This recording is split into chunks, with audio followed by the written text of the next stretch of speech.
Welcome to the reflection for Easter Sunday. We talk about the Valley of Death and the mountaintop experience, two extremes of human experience from the depths to the heights. The self-isolation we've experienced during the last 12 months has led to us having to come up with new ways to keep our spirits up.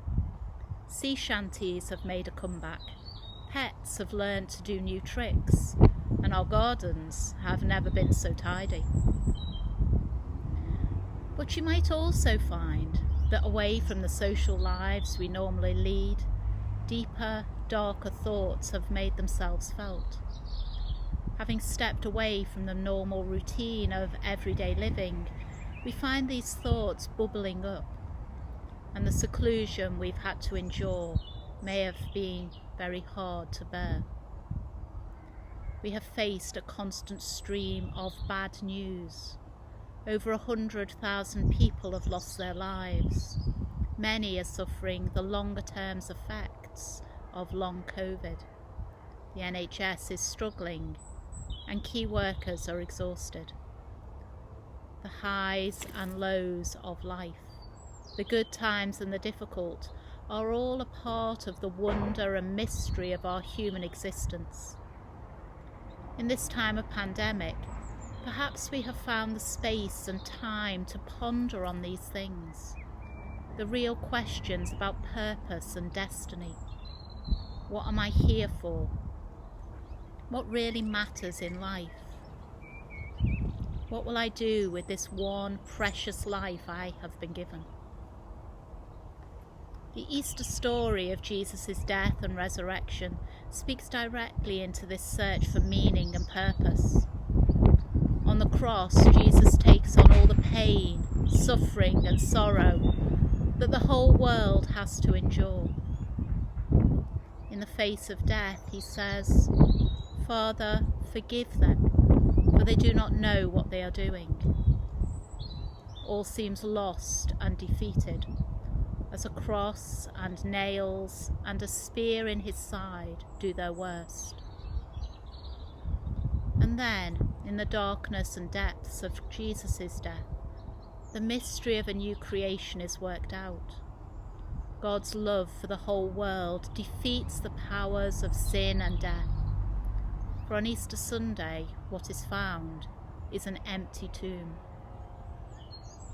Many accounts follow of people encountering the risen Jesus in their normal, everyday lives.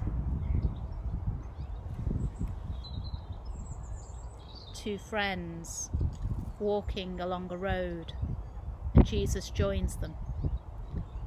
Frightened friends in a locked room, and Jesus appears in the midst of them. Women looking for him, and he calls their names. Real encounters, personal, true, and life-changing. Encounters full of God's love. In these times, difficult though they are, we too can encounter those enduring signs of God's love for us. We can turn to God with the pain that has been inflicted upon us, the disappointments, the distress, the darkness of life we bear. We can turn to God with the pain we have inflicted on others, the shortfallings and the disappointments for which we are responsible.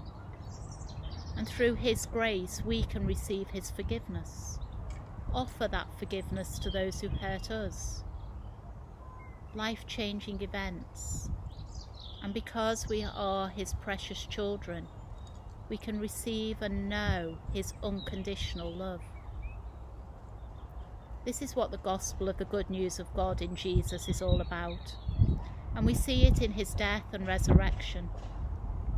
All our pain and sorrow can be put to death with Jesus on the cross. As he rises, so we can rise each day with a fresh start and a new beginning, knowing his presence, power, forgiveness, grace, and love. The story of Easter is life-changing. Will you let it change your life? Alleluia. Christ is risen. He is risen indeed. Alleluia.